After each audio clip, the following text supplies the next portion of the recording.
آج 14 ہو گئی، 14 ذی-القعدہ اور جون۔ کل ہم نے نظر کے بارے میں پڑھا اور یہ بتایا کہ نظر دو معنوں میں ہے، ایک نظر عرفی ہے اور ایک نظر شرعی ہے۔ عرفی نظر وہ بتایا کہ جیسے ہم کسی مرشد کامل کو، استاذ اچھے کو، دیندار کو کوئی چیز پیش کرتے ہیں بطور نذرانہ، تو یہ نظر عرفی ہے، جس کو آپ ہدیہ بھی کہتے ہیں، نذرانہ بھی کہتے ہیں۔ تو یہ کون سی نظر ہوئی؟ عرفی۔ یا آپ کسی اچھے کامل آستانے پہ چلے جاتے ہیں تو وہاں آپ گلے میں کچھ پیسے ڈالنا چاہتے ہیں یا ڈالتے ہیں، تو وہ بھی نیت ارادہ یہی ہوتا ہے کہ یہ نذرانہ ہے، ہدیہ ہے، اور جو یہاں لوگ لنگر وغیرہ کھاتے ہیں اسی میں یہ میرا حصہ ہے۔ یہ ہوتا ہے عرف میں نذرانہ، ٹھیک ہے، اور یہی مقصد ہوتا ہے نذرانہ۔ نذرانہ نظر عرف میں نظر چل گئی، اصل میں نذرانہ تھا۔ تو دوسرا جو معنی ہوتا ہے شریعت میں نظر کا، وہ عبادت ہوتی ہے۔ تو عبادت اللہ تعالیٰ کے سوا کسی کی بھی نہیں ہے۔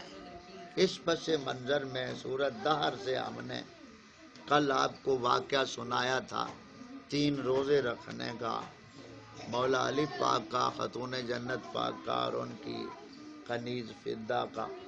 تو 3 روزے انہوں نے رکھے اور پھر وہ یتیم، مسکین اور قیدی آیا، تو اللہ تعالیٰ نے ان کا ذکر سورۃ دہر میں جو کل ہم نے پڑھا، فرمایا کہ وہ اپنی نظریں پوری کرتے ہیں اور ان کو بڑے دن کا ڈر لگا ہوا ہے، یعنی حشر والے دن جب پوچھا جائے گا۔ تو وہ پاک ہستیاں جن کو اللہ تعالیٰ کے محبوب نے یہاں دنیا میں یقینی جنتی فرما دی، ان کے خوف کا یہ عالم تھا۔ تو وہ مسکین یتیم کو کھلاتے کس لیے؟ لِوَجْهِ اللہ، صرف اللہ تعالیٰ کی رضا کے لیے۔ یہ کل ہم نے پڑھا۔ آج بھی اسی سلسلے کو تھوڑا سا اور ہم دلیل سے مضبوط کریں گے۔ اب توجہ رکھو بھائی، بڑے بچے میری طرف توجہ رکھو۔ تو نظر عرفی معنی اور لغوی معنی، لغوی معنی نظر کا ہے ڈرانا، ڈرنا۔ آقا کریم صلی اللہ علیہ وسلم کی ایک صفت ہے نذیر، ڈرانے والا۔ تو نذیر اور نظر کا مادہ ایک۔ لغوی اعتبار سے قرآن پاک میں یہ معنی استعمال ہوا، جیسا کہ سورۃ فاطر کی آیت نمبر 24 میں، سورۃ زمر کی آیت نمبر 71 میں، سورۃ لائل کی آیت نمبر 14 میں، سورۃ دخان کی آیت نمبر 3۔ ان تمام مقامات پر نظر بمعنی ڈرانا، لغوی معنی۔ تو یہ سر دست وَإِنَّ مِنْ أُمَّةٍ إِلَّا خَلَا فِيهَا نَذِيرٌ، اور نہیں ہے کوئی جماعت مگر گزرے ان میں ڈر سنانے والے۔ یعنی جتنی بھی قومیں آئیں دنیا میں، ہر ایک قوم اور بستی کی طرف اللہ تعالیٰ نے ڈرانے والا بھیجا ہے۔ تو یہ یہاں نظر بمعنی کس اعتبار میں؟ لغوی معنی۔ اور دوسرا اس کا شرعی معنی ہے، اس کو اللہ تعالیٰ نے سورۃ بقرہ آیت نمبر 270 اور آل عمران آیت نمبر 35 اور سورۃ حج کی آیت نمبر 29، حج کا شرعی معنی ہے وہ بیان فرمایا۔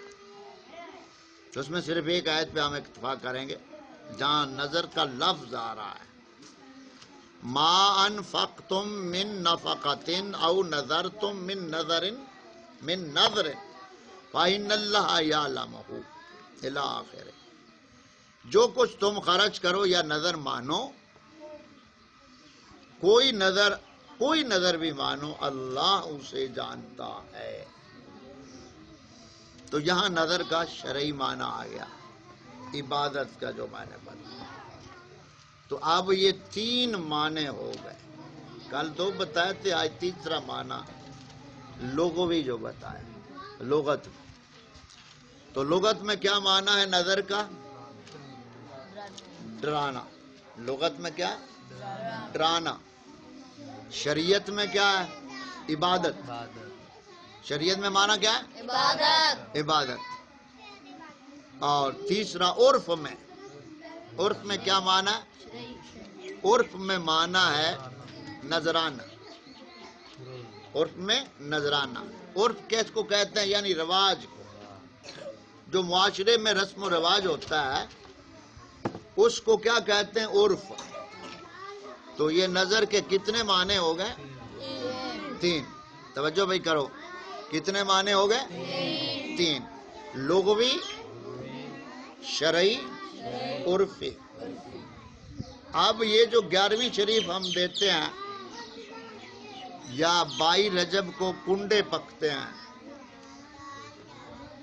یا 10ویں کو جو کچھ ہم کرتے ہیں، وہابیوں کے نزدیک یہ چیزیں شرک اور بدعت ہیں، اور اس کو وہ نظر کے معاملے میں داخل کر کے کہتے ہیں کہ نظر آپ مانتے ہیں، نظریں مانتے ہیں، منتیں مانتے ہیں، چڑھاوے چڑھاتے ہیں، درباروں پہ جاتے ہیں. یہ ان کا تقیہ کلام. تو اس حوالے سے آپ یہ بات ذہن نشین رکھیں، جو وہابی دیوبندی آپ کو ان باتوں کے بل بوتے پہ کہے کہ جی آپ تو چڑھاوے چڑھاتے ہیں، منتے مانتے ہیں، آپ مشرک لوگ ہیں، تو آپ ان سے پیار سے اتنا پوچھیں جی یہ جو منت ہوتی ہے یہ کتنی قسم میں ہے، اور اس کا معنی شرعی کیا ہے، عرفی معنی کیا ہے. پہلے تو اسے یہ پتہ ہی نہیں کہ کتنی قسموں میں ہے. ان کا کام ہوتا ہے بس ڈنڈورا پیٹ دو، خود پتہ نہیں حرام خود حرام کا ہے یا حلال کا ہے، مشرک دوسرے کو کہہ رہا ہے. تو کتنے معنوں میں نظر ہو گئی؟ 3. لغوی معنی، شرعی معنی، عرفی معنی. لغوی معنی کے اعتبار سے نظر کا معنی کیا؟ ڈرنا، ڈرانے والا. نظر ڈرنا، ناظر ڈرانے والا. سمجھ آئے؟ تو نظر کا لغوی معنی کیا ہوا؟ ڈرنا اللہ تعالیٰ کی پکڑ سے. عرفی معنی کیا ہوا؟ نذرانہ. کسی دیندار کو نذرانہ پیش کر دینا. پیر کامل ہے، اس کی بارگاہ میں خدمت، بطور خدمت نذرانہ پیش کر دینا. تو یہ کون سا معنی ہوا؟ عرفی. شرعی معنی کیا ہے؟ عبادت، وہ اللہ تعالیٰ کے لیے. ٹھیک ہے؟ تو آپ اپنے ذہنوں میں بھی یہ معنی رکھیں اور گھروں میں بھی. مثال کے طور پہ 11ویں شریف کا ختم دلاتے ہیں یا کوئی منت مان لیتے ہیں تو اس کا طریقہ کیا ہے منت ماننے کا؟ حدیث پاک میں آتا ہے کہ نظر ماننے سے مقصد جو بخیل ہوتا ہے اس کی جیب سے مال نکلانا ہوتا ہے. بخیل کنجوس کی جیب سے مال نکالنا ہے. اب اس کو دیکھیں کیسے. اللہ تعالیٰ کی بارگاہ میں سر نہیں جھکائے گا ہمارا معاشرہ، سر نہیں جھکائے گا. پیروں کے دروازوں پہ جائیں گے، پھر پیر صاحب کہیں گے کہ تسی نظر جڑی منی اتاری سی، بھاویں انہیں منی ہوئے بھاویں نہ منی ہوئے. اب پیر صاحب کہیں گے لگتا ایسے ہے آپ نے کوئی نظر مانی ہوگی جو آپ تار نہیں سکے ہیں، تو یہ اس کا کیا دھرا ہے. پیر جی اب ہمیں تو یاد نہیں کون سی نظر ہے، آپ ہی حساب کر کے بتائیں. اب پیر صاحب حساب کرنے بیٹھ جائیں گے، پھر اس میں وہ منت کی بات داخل کر کے مرغے کا یا بکرے کا اندازہ لگا کر اتنے پیسے آنے والوں سے لیں گے، پھر ان کو کہہ دیں گے کہ اب آپ کی یہ منت اتر جائے. اب بالکل سکھی سکون میں آ جائیں گے. یہ وہ باتیں ہیں جو معاشرے اور عرف میں چلتی ہیں اور ہمارے ایمان کو اتنا کمزور کر دیا۔ تو مختصر بات کرتے ہوئے، منت ماننا اس کا شرعی طریقہ کیا ہے؟ مثلاً آدمی منت مانتا ہے کہ یا اللہ مجھے نیک بیٹا نیک اولاد عطا فرما تو میں تیرے لیے ایک بکرا ذبح کروں گا۔ اب اس نے منت مان لی، اب اللہ تعالیٰ نے اسے بیٹا عطا کر دیا، تو اب اس پر لازم ہے وہ اللہ کے لیے بکرا ذبح کرنا، لازم ہے اس کے لیے۔ سمجھ آئے؟ یہ شرعی نظر کی بات ہو رہی۔ اب اس نے یہ منت مان لی کہ یا اللہ میرا بیٹا بیمار ہے، اس کو تو شفا دے دے، میں تیرے فلاں کامل بزرگ کے مزار پر جا کر دیگ دوں گا۔ یہ بھی جائز ہے، اس میں کوئی ممانعت نہیں، کیونکہ اللہ والے کی اس قربت نیک جگہ پہ جانا ہے، وہ بات تو اللہ تعالیٰ کی کر رہا ہے نا، تو اس بزرگ کے لیے ایصال ثواب ہو جائے گا، اور عبادت جو نظر ہے وہ اللہ تعالیٰ کے لیے ہو جائے گا۔ سمجھ آ گئی اس بات؟ یہ دو باتیں جائز ہیں۔ تیسری بات، کوئی یہ منت مان لے اگر میری بیٹی کا وہاں نکاح ہو گیا جہاں میں چاہتی ہوں تو میں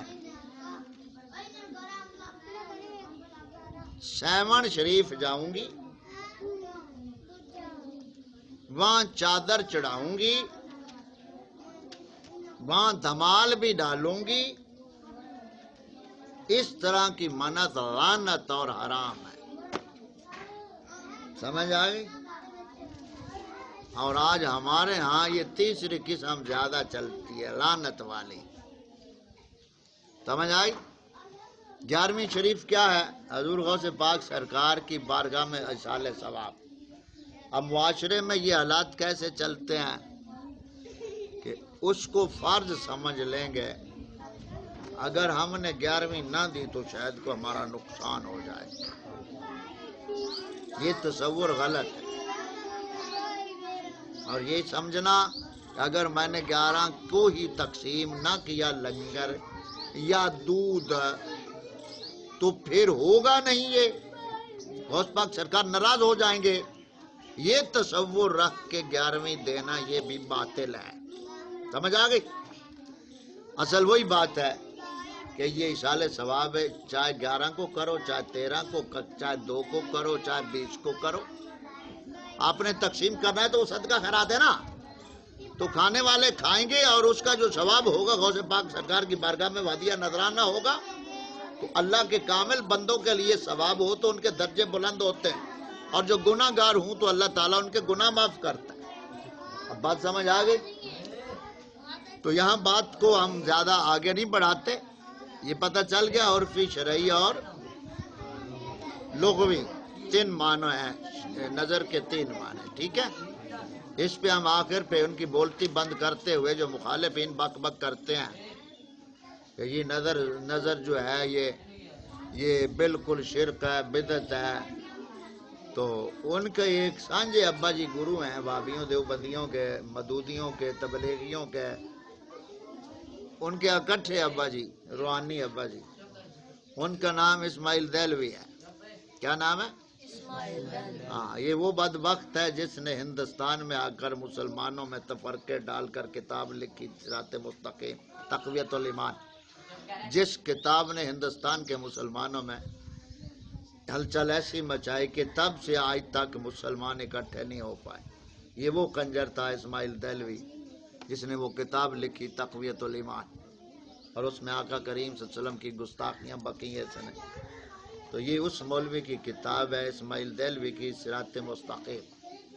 اس کے صفحہ نمبر 110 پہ وہ لکھتا ہے، یہ اردو والی، پس امور مروجہ یعنی اموات کے فاتحوں اور عرسوں اور نظر و نیاز سے، لفظ کیا لکھے ہیں اس نے؟ نظر و نیاز سے اس قدر امر کی خوبی میں کچھ شک و شبہ نہیں۔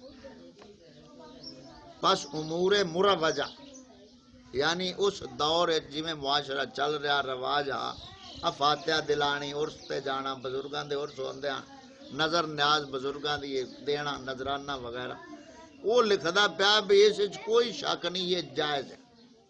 ٹھیک ہو گیا. یہ ان کے پہلے ابے کا حوالہ ہے روحانی ابا ان کا. اور دوسرا نظر و نیاز کے حوالے سے ان کا دوسرا ابا دیوبندیوں کا جو ہے جس کو اشرف تھانوی کہتے ہیں. اشر فیلی اصل نام ہے. اشر فیلی اشرف علی اشر فیلی تھانوی ملا تھانوی. اس کی کتاب امداد المشتاق اس کے صفحہ 91 اور 92 پہ وہ لکھتا ہے یعنی ان کے ہاں ان دیوبندیوں کے مدرسے میں مصنوعی شریف پڑھائی جاتی تھی باقاعدہ. مولانا روم صاحب علیہ رحمہ کی کتاب جو فارسی میں ہے مصنوعی شریف وہ جب مکمل ہو جاتی مصنوعی شریف تو پھر وہاں مدرسے میں شربت بناتے اور اس پر مولانا روم کے نام کی نیاز دلاتے پھر وہ طلباء کو پلاتے. بڑے یہ کر گئے اور بعد والے بھونکتے ہیں کہ یہ بدعت اور شرک ہے. کیا لکھا ہے جب مصنوعی شریف ختم ہو گئی بعض ختم حکم شربت بنانے کا ارشاد ہوا کہ اس پر یعنی شربت پر مولانا روم کی نیاز بھی کی جائے گی. جس نظر و نیاز کی بات 11 بار سورت اخلاص پڑھ کر نیاز کی گئی اور شربت بٹنا شروع ہوا. نیاز کے 2 معنی ہیں. اب اس نے 2 بتایا جیسے میں نے بتایا. ایک عجز و بندگی یعنی عبادت وہ اللہ تعالیٰ کے سوا اور کسی کی نہیں ہے اور وہ سوائے خدا کے دوسرے واسطے نہیں ہے بلکہ ناجائز اور شرک ہے. اور دوسرا معنی خدا کی نظر اور ثواب خدا کے بندوں کو پہنچانا یہ جائز ہے. یہ جو ابھی آپ کو بتایا جائز ہے. لوگ انکار کرتے اس میں کیا خرابی ہے. ابا جی نے مانا ان کے یعنی جو پچھلے کنجر ہیں وہ رٹ لگائے ہوئے. تو یہ غیروں سے آپ کو مسئلہ سمجھا رہا ہوں کہ ہمارا جو دین ہے ہر اعتبار سے صحیح ہے. ہم سنیں اسی امداد المشتاق کے آگے ایک اور بات اس نے لکھی صفحہ 96 پہ. یہ کتاب ہے احیاء العلوم شریف. احیاء العلوم شریف امام غزالی علیہ رحمہ کی کتاب ہے 4 جلدوں میں میرے پاس. وہ بھی مدارس میں پڑھائی جاتی. اب وہ مکمل جب ہو جاتی کتاب احیاء العلوم پڑھ لیتے تو پھر تبرکن وہاں نیاز ہوتی. اس کے بارے میں اس نے لکھا ہے. فرمایا کہ حنبلی کے نزدیک اب لفظ حنبلی میں نے بولا آپ کو سمجھ آ گئی ہوگی کہ یہاں ہمارے سنی بھائی جو حنبلی ہیں ان کی بات ہو رہی. حنفی شافی مالکی حنبلی بتایا تھا نا 4 مذہب ہیں ہمارے اور چاروں سنی ہیں. تو یہاں حنبلی یعنی جو امام احمد حنبل کے پیروکار ہیں ان کے ہاں یہ کتاب تبرکن پڑھائی جاتی ہے احیاء العلوم شریف. اور وہاں کیا لکھا ہے فرمایا کہ حنبلی کے نزدیک جمعرات کے دن کتاب احیاء العلوم تبرکن پڑھی جاتی تھی. جب ختم ہوئی تبرکن دودھ لایا گیا برکت کے لیے دودھ لایا گیا اور بعد دعا کے مصنف کے کچھ حالات بیان کیے گئے. تحریک نظر و نیاز قدیم زمانہ سے جاری ہے یعنی شروع سے آ رہی ہے بڑی پرانی ہے. اس میں اس زمانہ میں لوگ انکار کرتے ہیں.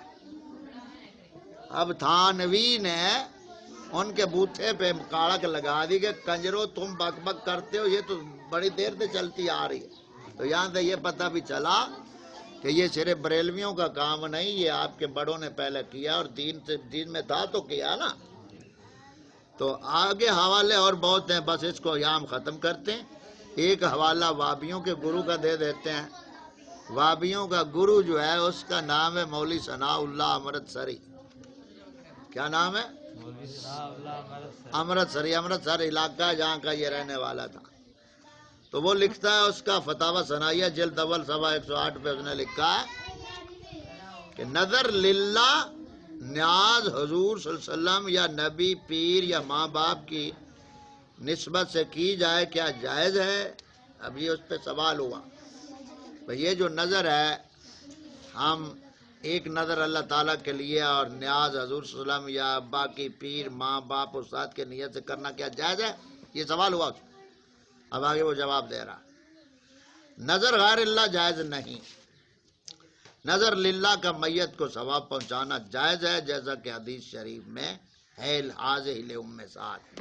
یعنی وہی بات، عبادت مخلوق میں کسی کی نہیں. جو عبادت کے اعتبار سے نظر مانتے ہیں تو وہ صرف اللہ کے لیے اور کسی کے لیے نہیں، اسے نظر غیر اللہ کہتے ہیں. نظر للہ جو ہوتی ہے، نظر للہ جو ہوتی ہے وہی ثواب اللہ تعالیٰ، عبادت اللہ تعالیٰ کی اور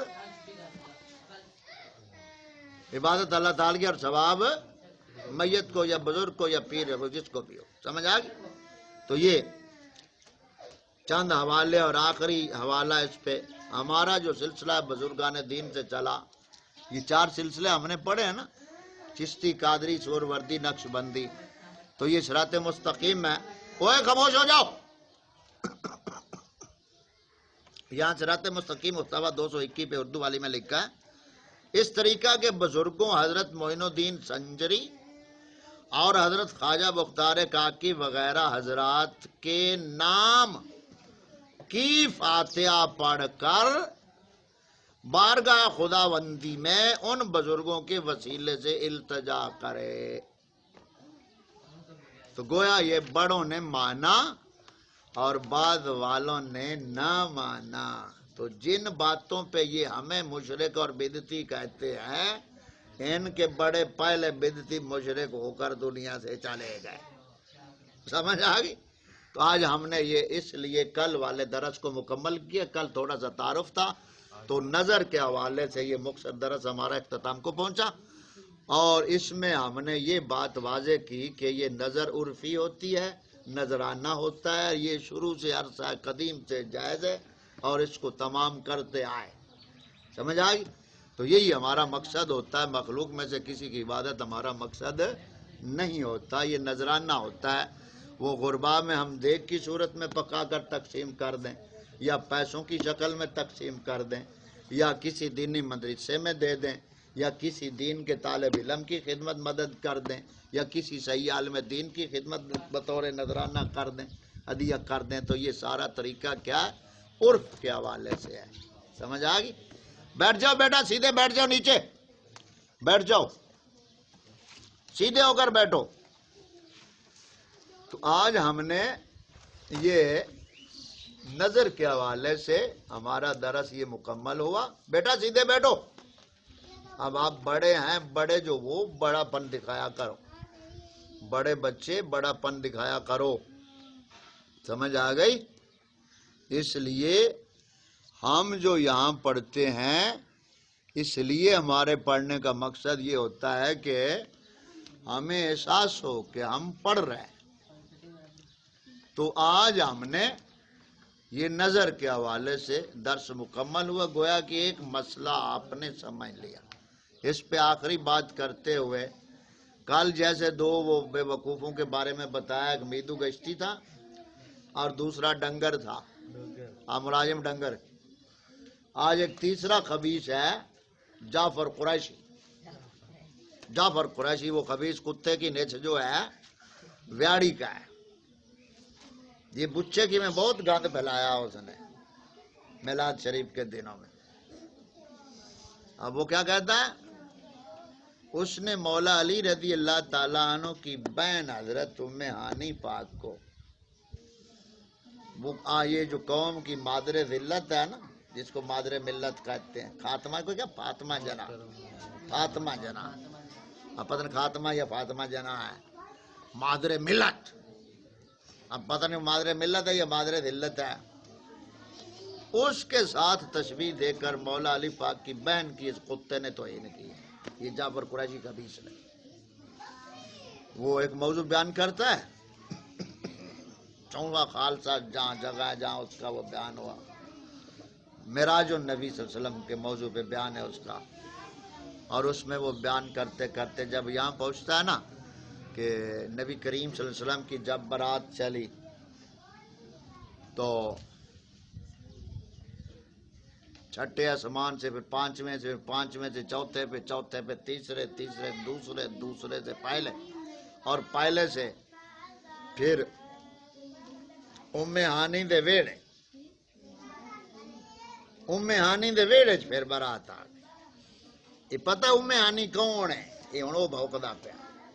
یہ ام ہانی وہ ہے جی میں قائد اعظم دی بھین شان والی ہے، ایویں ام ہانی بھی شان والی ہے۔ لاکھ لعنت کتے دے پترا، اس زمانے دی رنڈی گشتی جڑی ہے خاتمہ جنا، اس نال مولا علی پاک دی بہن حضرت ام ہانی پاک نو کنجر تسبیح دے رہا ہے اور بھونک رہا ہے بھئی جی میں قائد اعظم دی بہن شان والی ہے، پہلو اس گشتی دا تذکرہ کر، پھر تشبیح دے رہا ہے مولا علی پاک دی بہن رضی اللہ تعالیٰ عنہ۔ سمجھ آئی؟ پھر ایک مقام پہ اس نے بھونکا، ویاڑی کے چوک میں تقریر کر رہا تھا تو ادھر سے ایک برات آ رہی تھی ڈولی میں اور ادھر سے ایک جنازہ آ رہا تھا۔ وہاں اس نے کنجر نے کیا بھونکا، وہاں یہ کہتا ہے میں دیکھو میں تو ڈولی یہ تو جنازہ تو میں حیران تھی گیوں، میں عرض کی تھی ہم ربا ایک ہی ماجرا ہے، ادو ڈولی ادو جنازہ، تو رب میں کو فرمایا جعفرا، ایک کتے دا پتر کلیم بنیا کھڑا ہم کلام آیا کھڑا، رب میں کو فرمایا جعفرا تھی سچیندہ کچھ ہاں تھیندا کچھ، لا حول ولا قوت۔ رب تعالیٰ دی ذات پاک دے بارے بکواس ہے کہ رب میں کو فرمایا سچیندہ کچھ ہاں تھیندا کچھ، پھر بکواس کرتا ہے کہ آج میرے تقریر کا موضوع ہے عشق تے شریعت دی جنگ، یہ موضوع ہے کتے دے پتر۔ اب اس خنزیر سے پوچھو بھئی عشق اور شریعت دی جنگ ہے، بدبختہ عشق ہوتا ہی وہی ہے جو شریعت عطا کرے۔ اب تو نے دونوں کو مخالف کر دیا، یعنی شریعت کو عشق کا دشمن بنا دیا اور عشق کا شریعت کو دشمن بنا دیا، اور آگے مطلب یہ اس بکواس کرنے کا تھا اس کا، امام حسین پاک عاشق ہیں، وہ شریعت گویا کہ پیچھے رہ جاتی ہے، عشق آگے نکل جاتی ہے۔ تو یہ تیسرا کنجر آج آپ کو میں نے بتایا، کل دو بتائے، یہ تیسرا، تو یہ ساتھ ساتھ ذہن میں رکھنا ہے۔ جب آخری دن ہوگا ان کے باتوں کے اختتام کا تو آخری دن پہ ہم یہاں وہ سارے کلپ جو ان کی بکواسات ہیں وہ آپ کو یہاں سنائیں گے، اور تاکہ وہ بھی ریکارڈ میں آ جائے، ٹھیک ہے؟ تو اب توجہ بھائی،